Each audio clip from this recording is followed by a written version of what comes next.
사랑하는 성도 여러분, 그리고 진리의 말씀을 찾아 이곳에 오신 모든 분들께 주님의 이름으로 문안드립니다.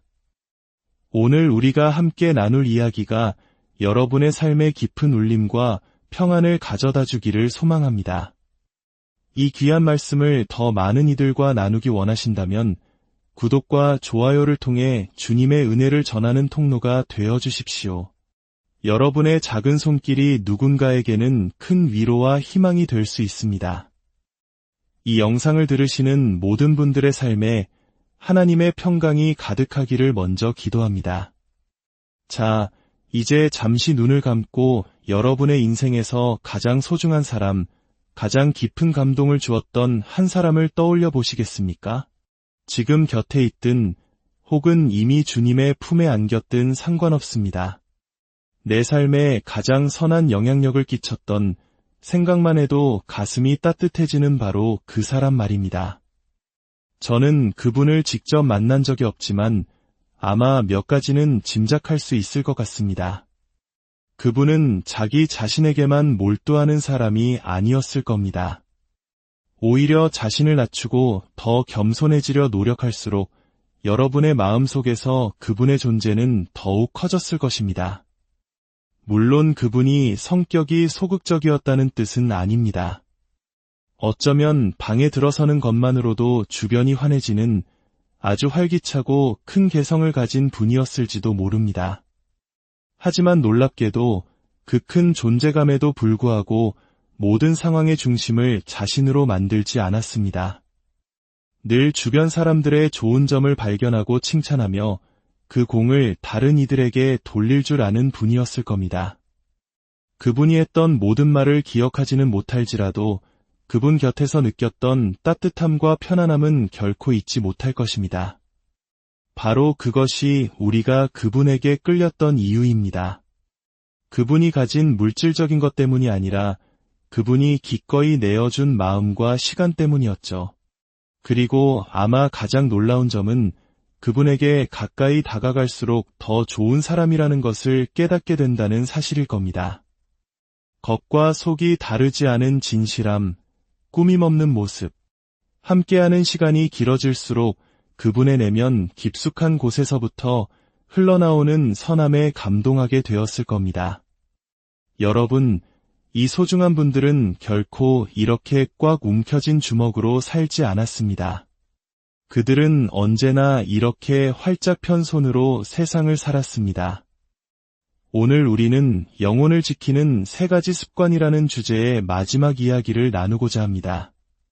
우리의 내면 깊은 곳에 있는 진짜 나와 세상에 보여지는 나가 일치하는 삶을 살기 위한 방법입니다. 사람들이 우리에게 가까이 다가올수록 겉모습과 똑같이 진실한 내면을 발견하게 되는 그런 산말입니다. 우리는 종종 유명인이나 사회 지도층 인사가 이중적인 삶을 살다가 한순간에 무너지는 소식을 접합니다. 배우자도 모르는 비밀이 있었고 아무도 모르게 불법적인 일을 저질렀다는 사실이 드러나면서 그들이 쌓아온 경력과 가정, 그리고 사람들의 신뢰가 모두 산산조각 나는 것을 봅니다. 그럴 때 우리는 혀를 차며 말합니다. 어떻게 저런 비밀을 안고 살았을까? 양심의 가책도 없었을까? 마치 나라면 절대 저렇게 살 수 없을 텐데라고 생각하는 듯 말이죠. 하지만 정말 그럴까요? 사실 우리도 그렇게 될 수 있습니다. 지금의 나는 그럴 수 없을지 몰라도 우리의 영혼을 돌보지 않고 방치한다면 지금의 나는 미래의 나가 아닐 수 있습니다. 방치된 영혼은 놀라울 만큼 변질될 수 있습니다. 훗날 거울 속에서 전혀 알아볼 수 없는 낯선 자신과 마주하게 될지도 모릅니다. 우리 영혼의 건강 상태가 바로 우리 삶의 이중성을 감당할 수 있는 능력을 결정하기 때문입니다.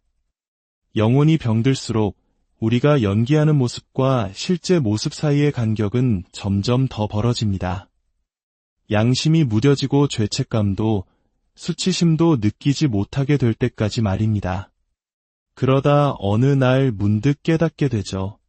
내가 원래 되고자 했던 모습에서, 내가 했던 약속과 맹세에서 너무나도 멀리 떠나와 있다는 사실을요. 바로 이것이 우리가 영혼의 건강을 지켜야 하는 이유입니다. 내면과 외면의 간격을 끊임없이 좁혀나가야 합니다. 우리 안에는 우리가 경멸하는 그런 사람으로 변할 수 있는 잠재력이 있다는 사실을 인정해야 합니다. 사람들은 설마 나에게 그런 일이 일어나겠어? 라고 생각하기 때문에 무너집니다. 그런 일이 일어날 수 있음을 인정하고 그것을 막기 위한 조치를 취하는 것이야말로 가장 안전한 길입니다. 그래서 우리는 영혼을 지키는 3가지 습관에 대해 이야기하고 있습니다. 첫 번째 습관은 나의 의지를 내려놓는 것이었습니다. 매일 아침 눈을 뜨며 나의 모든 것, 나의 손과 발, 눈과 귀, 생각과 재능, 그리고 자원까지도 하늘에 계신 아버지께 온전히 내어드리는 것입니다. 하나님 아버지, 오늘 하루 저를 통해 아버지의 뜻이 이루어지게 하소서라고 기도하는 것입니다. 이 기도는 우리의 양심을 민감하게 만들어 하루 동안 우리가 하나님의 뜻에서 벗어나려 할 때, 겉과 속이 다른 모습으로 살아가려 할 때, 이게 아니지 하고 깨닫게 해줍니다. 두 번째 습관은 나의 마음을 살피는 것이었습니다. 우리 내면에서 일어나는 일들에 주의를 기울이는 것입니다. 왜냐하면 내면의 것은 결국 밖으로 드러나기 마련이기 때문입니다. 특히 우리는 죄책감, 분노, 탐욕, 질투라는 4가지 감정의 씨앗을 경계해야 합니다. 이 4가지는 우리 영혼을 썩게 만드는 독과 같습니다. 우리에게 아무런 유익도 주지 못하면서 너무나도 많은 것을 앗아갈 수 있습니다. 그리고 오늘 3번째 습관에 대해 이야기하겠습니다. 우리 모두에게는 공통적인 욕구가 하나 있습니다. 바로 다른 사람의 박수, 즉 인정과 칭찬을 갈망한다는 것입니다. 우리는 누군가의 관심과 긍정, 사랑과 인정을 받고 싶어 합니다. 이것은 아주 어릴 때부터 시작됩니다. 아빠, 이것 좀 봐. 엄마, 나 좀 봐봐. 아이들은 끊임없이 외칩니다. 수영장 가장자리에서 똑같은 점프를 8번이나 반복하면서도 아빠, 봤어? 라고 묻습니다. 인정을 향한 갈망은 끝이 없습니다. 문제는 우리의 인정 욕구라는 그릇에 구멍이 나 있다는 것입니다. 아무리 채워도 계속해서 새어나갑니다. 그래서 우리는 늘 더 많은 것을 원하게 됩니다. 어떤 욕구도 완전히 그리고 영원히 만족될 수는 없습니다. 모든 욕망의 언어는 단 하나, 더일 뿐입니다. 시간이 지나면서 우리는 주변의 칭찬과 사랑에 익숙해집니다. 당연하게 여기게 되죠. 심지어 그것을 누릴 자격이 있다고 생각하기까지 합니다. 우리는 이 모든 과정이 일어나는 것을 인지하지 못하다가 평소에 받던 몫을 받지 못했을 때 비로소 알아차립니다. 뭔가 잘못됐는데 무언가 소중한 것을 잃어버리는 듯한 느낌이 듭니다. 지난 3번은 나를 초대했는데 이번에는 왜 안 했지? 이번에는 왜 사랑한다고 말해주지 않지? 이번에는 왜 내 조언을 구하지 않지? 보너스가 없다고? 승진해서 누락됐다고? SNS에 좋아요가 왜 이것밖에 없지? 고맙다는 말 한마디가 없네. 갑자기 무언가 내 손에서 빠져나가는 느낌이 들 때 우리의 본능은 그것에 집착하고 되찾기 위해 발버둥치고 싸우기 시작합니다. 손을 꽉 움켜쥐는 것입니다. 하지만 여러분, 사람들이 이런 우리의 모습을 알아차립니다. 우리가 안간힘을 쓰는 것을 봅니다. 그러면 사람들은 오히려 우리에게서 한 걸음 물러서게 됩니다. 이것이 비극입니다. 기억하십시오. 우리가 움켜쥐려고 하는 것은 무엇이든 그 가치가 줄어듭니다. 더 나쁜 것은 움켜쥐려는 그 행동 자체가 우리를 자꾸 초라하게 만든다는 사실입니다. 여러분이 인생에서 가장 존경하는 그 사람은 바로 이 덫을 피할 줄 알았던 사람입니다. 그들은 인생의 비밀을 발견한 것입니다. 그것은 바로 우리 영혼을 건강하게 지켜주는 아주 중요한 습관입니다. 이 비밀은 약 2000년 전 역사상 가장 유명했던 한 사람이 남긴 한마디 말에 담겨 있습니다. 이 말은 제 삶에 너무나도 큰 힘이 되어 주었고 여러분의 삶에도 놀라운 자유를 가져다 줄 것이라 확신합니다. 그 말을 전하기에 앞서 먼저 배경 이야기를 들려드려야 합니다. 성경에는 세례 요한이라는 인물이 등장합니다. 그는 마치 어느 날 갑자기 유대 광야에 나타난 사람 같았습니다. 그는 사람들이 많이 사는 도시가 아니라 황량한 광야에서 말씀을 선포했습니다. 그런데 놀랍게도 사람들이 그를 찾아 몰려들었습니다. 그의 메시지는 죄 사함을 받게 하는 회개의 세례였습니다. 당시 종교인들에게는 굉장히 충격적인 메시지였습니다. 왜냐하면 당시 유대인들에게 죄 사함을 받는 공식적인 방법은 예루살렘 성전에 가서 동물의 피로 제사를 드리는 것뿐이었기 때문입니다. 복잡하고 값비싼 제도였죠. 그런데 세례 요한은 그 모든 제도가 부패했고 깨어졌다고 선포했습니다. 하나님께서 이제 곧 새로운 일을 행하실 것이니 이곳 광야로 와서 마음을 바로잡고 준비하지 않으면 그 새로운 일을 놓치게 될 것이다. 가장 놀라운 부분은 성경은 온 유대 지방과 예루살렘 사람이 다 나아가 요한의 말을 들었다고 기록합니다. 이것이 과장된 표현이라 할지라도 수만 명의 사람들이 척박한 사막지대로 홍수처럼 밀려들었다는 뜻입니다. 그것은 엄청난 영적, 사회적 현상이었습니다. 그는 사람들에게 세례를 주었습니다. 이전에는 스스로 몸을 씻는 정결 예식만 있었지 다른 사람이 세례를 주는 일은 없었습니다. 그는 사람들에게 회개하라 고 외쳤고 사람들은 줄을 서서 그에게 세례를 받았습니다. 이 소식은 예루살렘의 종교 지도자들에게도 전해졌고 그들은 사람을 보내 요한에게 묻습니다. 당신은 누구시오? 요한은 분명하게 대답합니다. 나는 그리스도가 아니오. 나는 그분의 길을 예비하는 사람일 뿐이오. 내 뒤에 오시는 분은 나보다 훨씬 더 능력이 많으신 분이라 나는 그분의 신발끈을 풀기에도 감당하지 못하겠소. 나는 그분의 종이 될 자격조차 없소. 그는 자신이 이룬 엄청난 성공에도 불구하고 자신은 주연이 아니라고 분명히 선언했습니다. 그러던 어느 날 요한이 말씀을 전하고 있을 때 저 멀리서 예수님이 걸어오시는 것을 보았습니다. 그는 군중을 뚫고 걸어오시는 예수님을 보자마자 하던 말을 멈췄습니다. 그리고 수만 명의 군중을 향해 외쳤습니다. 보라! 세상 죄를 지고 가는 하나님의 어린 양이로다. 여러분, 이 말은 당시 사람들에게 엄청난 충격이었습니다. 그들은 평생 동안 자신의 죄를 위해 양을 제물로 바쳐왔습니다. 그런데 요한은 예수님을 가리키며 온 세상의 죄를 위한 단 한 번의 그리고 마지막 희생제물이 바로 저분이라고 선포한 것입니다.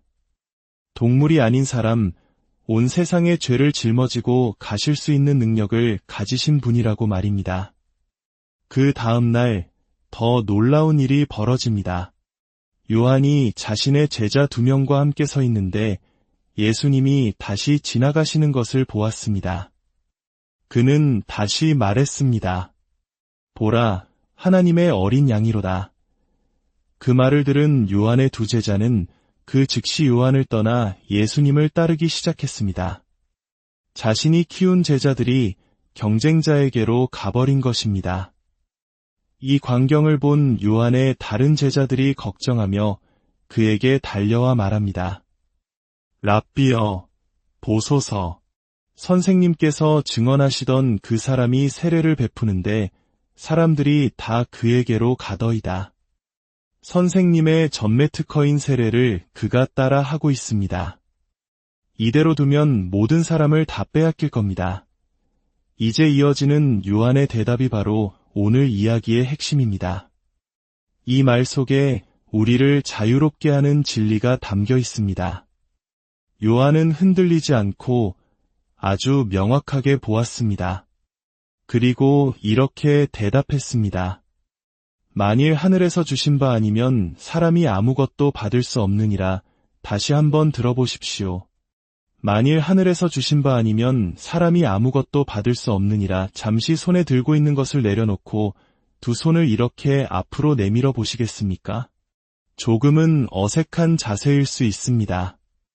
우리는 보통 이렇게 주먹을 쥐거나 팔짱을 끼는 것이 더 편안하죠. 하지만 이 열린 손의 자세로 이 말씀을 다시 한번 함께 고백해 봅시다. 만일 하늘에서 주신 바 아니면 사람이 아무것도 받을 수 없느니라. 이것이 바로 우리가 살아가야 할 방식입니다. 여러분, 우리가 우리의 가족을 선택했습니까? 우리의 지능을, 우리의 신체를, 우리의 재능과 기회를 우리가 선택했습니까? 우리가 태어날 나라와 건강과 외모를 스스로 정했습니까? 아닙니다. 오늘날의 나를 만든 내 통제 밖의 변수들이 얼마나 많았습니까? 그렇기에 우리 삶에는 교만할 자리가 없습니다. 또한 두려워하거나 집착할 이유도 없습니다. 내 손에 쥐어진 모든 것은 애초에 내 것이 아니었기 때문입니다. 요한은 이것을 깨달았습니다. 내 손에 쥐어진 이 엄청난 인기와 영향력은 하늘이 주신 것이다. 그러니 하늘이 그것을 거두어 가신다 한들 내가 어찌 불평하고 마음 아파하겠는가? 그는 이렇게 덧붙입니다.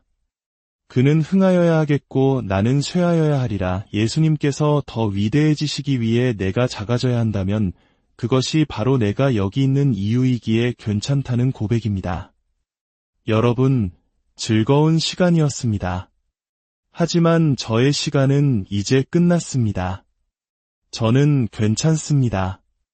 저는 이것을 지키기 위해 싸우거나 손을 움켜쥐지 않을 겁니다. 이렇게 사는 것을 상상해 보십시오.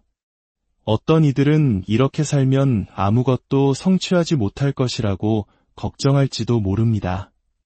천만의 말씀입니다. 그것은 우리가 이룬 모든 것이 오직 우리 자신의 힘으로 된 것이라는 착각에서 비롯된 생각입니다. 하나님께서 우리 손에 무언가를 맡기실 때는 그만한 이유가 있습니다. 이것이 바로 우리의 세 번째이자 마지막 습관입니다. 바로 두 손을 활짝 펴는 것입니다. 그리고 계속해서 편채로 두는 것입니다. 매일 아침 이렇게 선포하십시오. 나는 하늘에서 주신 것 외에는 아무것도 받을 수 없습니다. 그러므로 내게 주어진 모든 것에 감사하겠습니다. 하지만 내가 영원히 가질 수 없는 것에 집착하지는 않겠습니다. 그것은 나를 작아지게 하고 이기적으로 만들며 결국 내 영혼을 썩게 할 것이기 때문입니다. 기억하십시오. 당신이 움켜쥐는 것은 결국 그 가치가 줄어듭니다. 그러나 당신이 다른 이들을 위해 내어놓는 것은 몇 배로 불어날 잠재력을 가집니다. 상실에 대한 두려움은 우리 영혼의 적입니다. 또한 우리 행복의 적입니다. 두 손을 꽉 움켜쥐는 순간 당신의 행복을 담을 그릇의 크기는 줄어듭니다. 주변을 보십시오. 모든 것을 가졌지만 불행한 사람들이 얼마나 많습니까? 무엇을 가졌는지는 중요하지 않습니다. 그것을 움켜쥐는 순간 영혼이 시들기 시작하고 불행해집니다. 하나님은 우리가 열린 손으로 살도록 창조하셨습니다. 손에 든 것을 잃어버리는 결과보다 손을 움켜쥐는 결과를 더 두려워해야 합니다. 열린 손은 이 모든 것이 누구로부터 왔는지를 항상 기억하게 하기 때문입니다. 한 사람의 인생의 가치는 그가 얼마나 많이 가졌고 지켰느냐가 아니라 얼마나 많이 내어주고 나누었느냐로 측정됩니다. 이것이 바로 예수님께서 우리를 초대하시는 삶입니다. 예수님 자신도 말씀하셨습니다. 인자가 온 것은 섬김을 받으려 함이 아니라 도리어 섬기려 하고 자기 목숨을 많은 사람의 대속물로 주려 함이니라. 그리고 우리에게 말씀하십니다. 나를 따르라. 사랑하는 여러분, 이제 말씀을 맺겠습니다. 여러분의 내면과 외면이 일치하는 진실한 삶을 살기 위해 여러분의 영혼을 지켜야 합니다. 그리고 그것은 오직 여러분 자신만이 할 수 있는 일입니다. 매일 아침 여러분의 의지를 하나님께 내어드리십시오. 죄책감, 분노, 탐욕, 질투로부터 여러분의 마음을 살피십시오. 그리고 두 손을 활짝 펴고 편채로 살아가십시오. 사도 요한은 초대교회 성도들에게 이렇게 편지했습니다. 이 기도가 오늘 여러분 모두를 향한 저의 기도가 되기를 바랍니다. 사랑하는 자여, 내 영혼이 잘됨같이 내가 범사에 잘되고 강건하기를 내가 간구하노라. 여러분의 영혼이 잘되기를, 여러분이 살고 있는 바로 그 자신이 하나님께서 창조하신 본래의 아름다운 모습이기를 기도합니다. 여러분의 영혼을 지키십시오.